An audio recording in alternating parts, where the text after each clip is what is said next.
চলে আসলাম আপনাদের জন্য একটা রিভিউ ভিডিও নিয়ে। আসসালামু আলাইকুম, সবাই কেমন আছেন? আলহামদুলিল্লাহ, আপনাদের দোয়াতে আমরা সবাই ভালো আছি। নাফিনের জন্য দারাজ থেকে বেশ কিছু খেলনা অর্ডার করেছিলাম। পণ্যগুলো হাতে পেতে সময় লেগেছে 2 মাসের মতো। এগুলো ওভারসিজ আইটেম ছিল, চায়না সেলারের, বাংলাদেশি লোকাল সেলারের না। ওদের ট্রানজিটের প্রবলেম থাকে, প্রোডাক্টগুলো আসতে একটু লেট হয়েছে। প্যাকেজিংয়ের অবস্থা খুবই খারাপ ছিল। প্রোডাক্টগুলো যে ভিতরে ঠিক আছে সেটার জন্য আলহামদুলিল্লাহ। আমি আর আমার ছেলে মিলে সবগুলো খুলে দেখছি।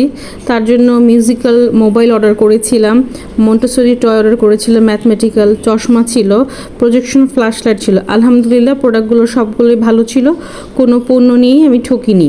দারাজ থেকে আজ পর্যন্ত যতগুলো অর্ডার করেছি আলহামদুলিল্লাহ সবগুলোই ভালো পড়েছে। দাম অনুযায়ী প্রত্যেকটা প্রোডাক্টই ঠিক মনে হয়েছে আমার কাছে।